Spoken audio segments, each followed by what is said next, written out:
to Cooking with Kimberly. Today I am making, if you can't tell from the ingredients, I'm going to be making some cookies. One of my students requested that I make her some cookies. She was really excited to taste them, and I asked her what kind she would like, and she said chocolate chip. So I said, no problem, I'll make you some chocolate chip cookies, and I'll make sure that I get them to you. So this is what I'm doing, is making chocolate chip cookies. As anyone who's somewhat experienced in the kitchen knows, chocolate chip cookies are pretty easy. With the wood burning stove, I do have a couple tips and tricks that I use to make sure that they are still actual chocolate chip cookies rather than just slabs of chocolate.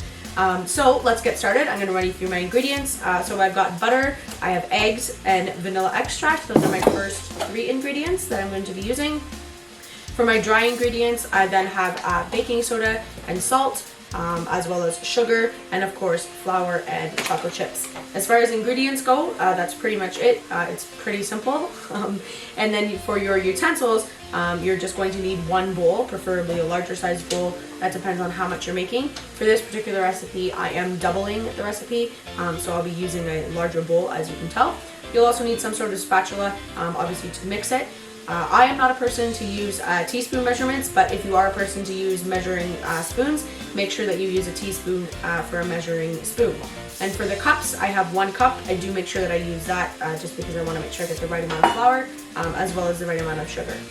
For the actual baking process, you're going to need some sort of baking sheet and some sort of oil.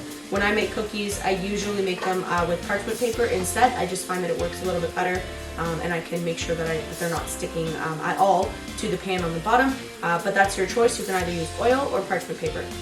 Without further ado, let's get started. So my first ingredient I'm going to use is butter. Now I'm doubling the recipe, so I'm obviously going to double the amount of butter.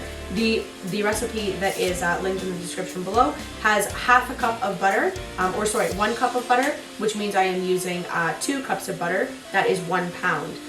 So 1 pound of butter is now in here.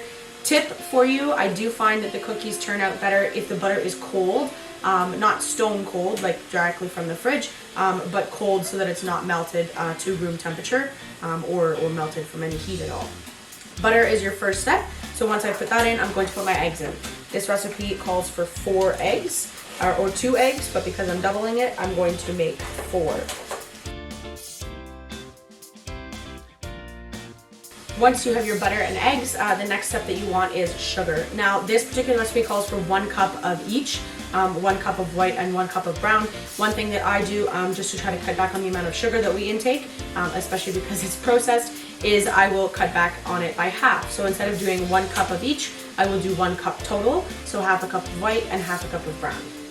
Once you have your sugar in here, you're going to want to just mix them together. Now because your butter is cold, it's not going to be a solid mixture or rather a completely liquid mixture. It's going to be a little bit lumpy, and that's okay. You just want to break up the butter cubes enough so that they can absorb the sugar. So whatever size butter cubes you have is fine. And then you've got your eggs in here as well as your sugar. You just want to mix it up so that everything is a solution, or a solvent rather than a solution where it is a liquid. Once that part's complete, and I do use a teaspoon for this part because I don't want to mess up on the measurements and put too much in, you're going to use vanilla. Now this particular recipe calls for 1 teaspoon, so I'm going to be putting 2 teaspoons, so I'm going to double that and put in 4 teaspoons instead. And a little bit of extra or a little bit less is not a big deal, so the same thing with butter or sugar. If you go a little bit less or a little bit over, it's not the end of the world. Once you've got your vanilla in there, you now have all of your, what I might call wet ingredients. You're going to want to start working on your dry. So for this one, you are going to need, for your dry ingredients, you don't necessarily need a teaspoon. If you choose to use one though, you'll need half a teaspoon of salt. I'm doubling it, so about a teaspoon of salt. It means approximately that much. Once you've got your teaspoon of salt, you're also going to need a teaspoon of baking soda.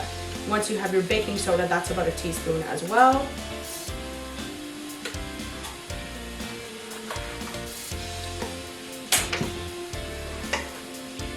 Once you have those, you feel free to mix in those last 3 ingredients. It won't take much because they are so small. Once that's mixed together a little bit better, now it is time for the actual flour. So for this particular recipe, you're looking at 3 cups of flour. I do measure my flour because I want to make sure that I have an even amount. My secret, though, to making absolutely delicious cookies is to add about 10 to 25% more butter. So in this case, I have 2 cups of butter. I'd be adding about an extra half a cup or a quarter of a cup. So I usually play it safe and I put about a quarter of a cup in there.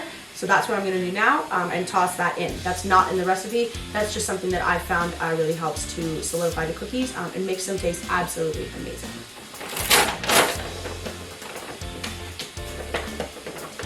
Once I've got the additional butter that I've added in, your choice of course if you'd like to or not, I'm going to add the flour. Now because it is 3 cups of flour for each recipe, I'm doubling that of course and doing 6 cups. However, I usually add the flour in 2 components. So I'll do 3 cups first, mix it up, and then do another 3 cups.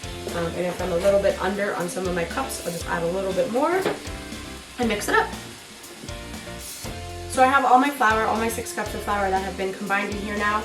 Those of you who took the time to check out the recipe that's in the description will notice that it also calls for water. Now I tend to leave the water until the end just because it helps me see how much water I actually need. That's a very touch and go situation depending on how dry your dough is or how sticky it is. Usually I do end up having to add water, but it's usually significantly more than what the recipe calls for. So I just take it on a case-by-case basis and see how dry or how sticky or how wet my dough might be. So I'm going to go ahead and add water to this, and then I will add on the chocolate chips, which is the last part of the recipe. So usually it takes me between a cup to a cup and a half of water to see the results that I'd like to see for the cookie dough before I add the chocolate chips, which if you'll notice is actually approximately the same measurements that I left out in terms of sugar. So the reason that I added water is because of the fact that I'm missing almost a cup of sugar, or approximately about a cup of sugar, because it's half the sugar that I put in. The butter doesn't have as much sugar to actually mix with, and so that makes it more dry and less of a sticky substance that you want for cookie dough. So there's a substitution that you can use. Instead of adding a cup of sugar, just add a cup of water in at the end, and you get the same result. Now I'm just going to take my cup measurement and I'm going to add my chocolate chips. This particular recipe is 2 cups of chocolate chips. I tend to go a little bit easy on the chocolate chips simply because it is baking chocolate, but it's not necessarily the healthiest for you. So I should use 4. I will use about 3 when I double the recipe. So I'll just double it, but then I'll cut it back by about 1 cup. When I do that. So I'm going to go ahead and do that, mix it all up, and it's ready to go. I'll show you guys what the final product looks like, both when it goes into the oven and when it comes out of the oven. I'm really excited. This dough actually is very good if you want to freeze it ahead of time, if you want to make it ahead of time and freeze it. Not that it takes too long, but I do find it has a little bit of a different texture once it's frozen cookie dough that comes out of the freezer and goes into the oven. Thanks for watching, guys. Appreciate it, and I'll see you in the next one.